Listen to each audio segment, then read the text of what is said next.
यहाँ की बहुसंख्यक आवाम वो शिक्षा से दूर है, स्वास्थ्य से दूर है, रोजगार से दूर है, हर जगह दूर है। दूसरी दमन चक्र जो चल रहा है कि जो आइदर एग्री विथ अस, हमसे सहमत हो, और नहीं तो जेल भेज देंगे, यही है ना। वाचक है शंकराचार्य हैं रामभद्र जी, वो कभी वो अपन उनकी जबान फिसल जाती है, पता नहीं क्या ऑटोमेटिक है, क्या समझ में नहीं आ रहा। कभी कहते हैं मरे मुलायम, काशी राम बोलो जय श्री राम, कभी आरक्षण को लेकर कहते हैं, अब चमारों को लेकर कह दिया। अरे राम मंदिर जो नहीं जाएगा वो चमार है। चमारों से कितना डर लगता है ये सोचो, डरता है ना चमारों से, इसीलिए वो निकल जाता है। छोड़ो, आलतू फालतू आदमी पे क्या टिप्पणी करना है कोई। तो क्या हो गया, आलतू फालतू ही कह रहा हूँ, मिलने दीजिए। हाँ, उनको बोलो वहीं से श्राप देगा, हमको बहुत दिन से श्राप दे रहा है सब, लेकिन कुछ नहीं हो रहा है। जो रामभद्राचार्य आंखों से अंधे हैं, इनको कहाँ से आ गए इतने जातिवादी, कुछ पढ़े लिखे भी नहीं है, किताब नहीं पढ़ी उन्होंने, तो अंधा कैसे पढ़ सकता है मनुस्मृति को और ये वेदों को, ग्रंथों? क्यों ब्राइल अब नहीं आ गया है, पढ़ने का भी आ गया है। नंबर 1, डॉक्टर अंबेडकर ने कहा है कि प्रथाएं कई बार इतनी प्रबल होती हैं जिसके आगे कानून भी फीका पड़ जाता है। तो जहां बचपन से ही यही जनऊ लीला की ट्रेनिंग दी जाती हो मनुस्मृति की, तो वो तो generation to generation oral communication में सुनते सुनते किसके साथ बैठना है, कौन कौन जात है, तो घर ही में इसकी ट्रेनिंग हो जाती है। तो इसके लिए नज़र की ज़रूरत नहीं है, इसके लिए नज़रिए की ज़रूरत है। हाँ? तो वो तो कहेंगे उनको संस्कार ही वही है, वो संविधान और मनुस्मृति की सीधी लड़ाई चल रही है। तो उनको लगता है कि मनुस्मृति यहाँ का जो है बन जाए पूरा संविधान और उसके हिसाब से शासन हो, इसलिए अलबल निकलता है, कोई एक्शन नहीं है। सबसे इम्पोर्टेंट बात है कि सुप्रीम कोर्ट, कॉन्स्टिट्यूशन सब होते हुए ऐसे लोगों पे बाबा कोई बोली लगा रहा है, कोई सुपारी दे रहा है, कोई कह रहा काट देंगे, कोई कह रहा मार देंगे, कोई जाति सूचक शब्द कह रहा है। तो इसका मतलब क्या है ना, इनका सांठगांठ है, राज सत्ता का इनके साथ सांठगांठ है, इसलिए इतना हिम्मत वहीं से आ रहा है। ठीक किया मोदी जी ने इन लोगों को साइड में बाहर रखा है। लेकिन एक सवाल, शंकराचार्य सब नाराज हो गए हैं। अब शंकराचार्य लोग का जो काम था वो पूरा हुआ। वो जो वो मशाल लेके दौड़ते नहीं है कि आपको 50 मीटर तक जाना है, आप 50 मीटर बाद दूसरा जो है पकड़ लेगा, तो वो जो चला रहे थे पूरा लीला, तो उनका काम खत्म हो गया। राम मंदिर के नाम पर और बाबरी मस्जिद के नाम पर सत्ता में, हुकूमत में जिनको आना था हुकूमत में आ चुके हैं, जो संस्थाओं पे कब्जा करना था वो कर चुके हैं। तो अब बाबा लोग की जरूरत नहीं, इसलिए वो अपना मठ में बैठ के अपना जो प्रवचन देना है वो प्रवचन देते रहे, उनका काम खत्म हो। बाबा जी कह रहे हैं कि हम सिर्फ मोदी जी उद्घाटन करेंगे तो हम ताली बजाने के लिए वहां जाएंगे। तो और क्या, तो और उनका काम क्या है, ताली ही बजाना पड़ेगा ना। इतना दिन से ये सोच में नहीं आ रहा था कि कौन उद्घाटन करेगा, वही बता देना कि धर्मशास्त्रों के हिसाब से उद्घाटन किसको करना चाहिए। मेरी दिलचस्पी तो एकदम मंदिर मस्जिद में नहीं है, मेरी दिलचस्पी कहीं और है। तो फिर वो गलत काम कर रहे हैं, ये देखिए बिल्कुल। ये बाबा लोग से ही पूछिए, बाबा लोग बोलेंगे। हाँ, तो बाबा लोग और मोदी जी आपस में फैसला कर ले कौन है सही कौन है गलत। कि बाबा लोग जो इतने दिन से चला रहे थे आंदोलन, धर्माधिकारी बने हुए थे, तो अब बाबा लोग की क्या हैसियत है वही मोदी जी ने दिखा दिया। उनकी हैसियत भी दिखा दी बाबाओं की।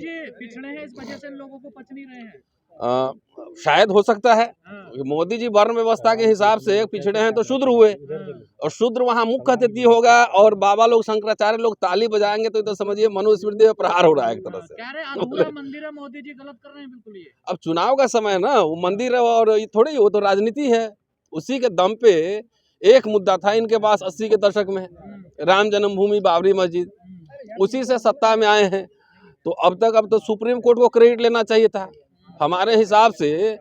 तो ये सरकार की वजह से तो बना नहीं है, ये सुप्रीम कोर्ट की वजह से बना है। तो वहाँ के चीफ जस्टिस उस समय थे कोई गोगोई साहब, आजकल राज्यसभा में हैं, उनको तो मुख्य यजमान बनाना चाहिए था, और बाकी जो बेंच में है उनको जो उप यजमान बनाना चाहिए था। लेकिन कोर्ट से सर, मीडिया की गाड़ियों पर लिखा हुआ है मंदिर वहीं बनाएंगे, तो वायरल है। बना तो लिए, अब उसके बाद क्या घंटा वहीं बजाएंगे। हॉस्पिटल जाने की क्या जरूरत है, स्कूल जाने की क्या जरूरत है। और दूसरी बात है, जो टेलीविजन में बैठ के टेक्नोलॉजी से पाए किए रहता है, उसको बोलिए कि महाभारत के संजय वाला दूरबीन ले आए, वही से मीडिया चलावे। तो वो तो कह दिए हैं कि जो मंदिर जाएगा उसे हॉस्पिटल जाने की जरूरत ही नहीं है। हाँ, तो उसको चेक करना, कभी किसी दिन हॉस्पिटल में दिख जाए तो वीडियो जरूर बनाना उसका, पूछना कि बेटा बच्चे उसके कौन स्कूल में पढ़ रहे हैं। सूत्रों के हवाले से खबर आई है कि प्रोफेसर रतनलाल भी जा सकते हैं 22 तारीख को अयोध्या। चलिए, आप वहाँ कैमरा लगा के रखना और मुझे बताओ। मैं जाता हूँ, मैं इतिहास का छात्र हूँ, अगर मैं दक्षिण भारत जाता हूँ तो हम लोग टेम्पल आर्किटेक्चर पढ़ाते हैं। तो बौद्ध मठ में भी जाएंगे, स्तूप भी देखने जाते हैं, मंदिर का आर्किटेक्चर भी देखने जाते हैं। कभी मेरा फोटो बता दो कहीं पूजा करते हुए, कर्मकांड करते हुए। कांग्रेस ने बायकॉट कर दिया है इसका मंदिर। अब ठीक तो है, वो मंदिर है, वो अगर आस्था का प्रश्न है तो थोड़ी है कि जिस दिन उद्घाटन है उसी दिन जाएंगे तो उसी दिन रामलला मिलेंगे। जिनको आस्था है वो तो पहले भी जा सकते हैं, बाद में भी जा सकते हैं।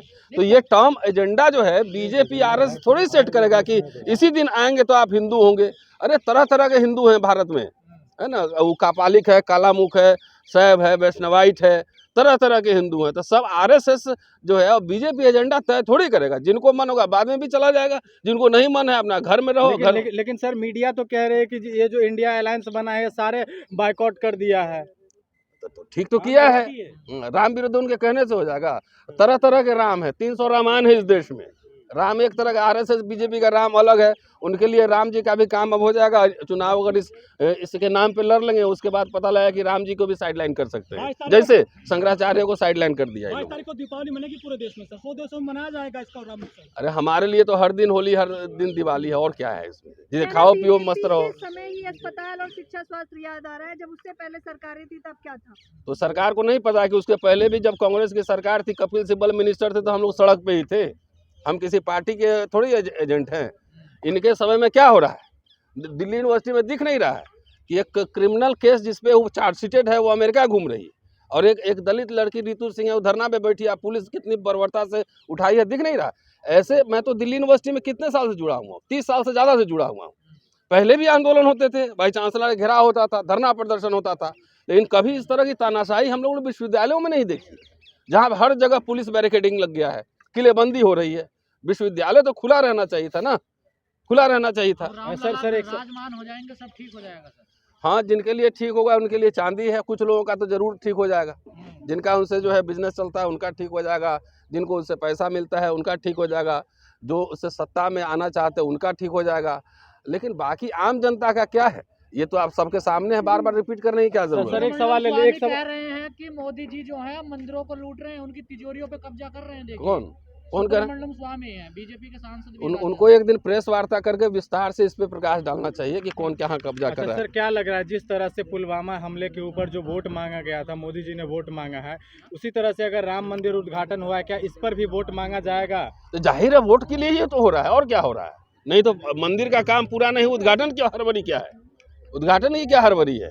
तो ये राजनीति ही है, विशुद्धता। भारत का संविधान सबको अपने विचार रखने और धार्मिक आस्था मानने की स्वतंत्रता देता है। तो जिनको लगता है कि वहाँ जाकर मुक्ति मिल जाएगी, स्कूल कॉलेज अस्पताल बन जाएंगे, रोजगार मिल जाएगा, जरूर हो जाएं। लेकिन जिन्हें लगता है कि वहाँ से कुछ नहीं होगा, वहाँ घंटा बजाने से कुछ नहीं होगा, रोजगार का सवाल, शिक्षा का सवाल, स्वास्थ्य का सवाल, जो इम्पोर्टेंट सवाल है, जो कि पिछले 10 साल में पूरे तहस नहस हो चुका है। आप देख रहे हैं कि खिलाड़ी मैदान के बाहर है, प्रोफेसर यूनिवर्सिटी के बाहर हैं, निकाले जा रहे हैं, किसान रोड पे हैं और तमाम पहलवान रोड पे हैं। तो जिनको लग रहा है वो जाए, जिनको नहीं लग रहा है नहीं जाए, वो अपने शिक्षा के लिए दिया जलाएं घर में। और ये आवाज़ हम लोग इतने दिन से उठा रहे थे। देखिए अब तो वैचारिकी स्पष्ट हो गई है ना, कि एक तरफ भाई आस्था वाली वैचारिकी होगी और दूसरे तरफ गौतम बुद्ध, रविदास, कबीर और ज्योतिबा फुले, अंबेडकर, पेरियार की विचारधारा होगी, ललित सिंह यादव की होगी, कर्पूरी ठाकुर की होगी, जगदेव बाबू की होगी।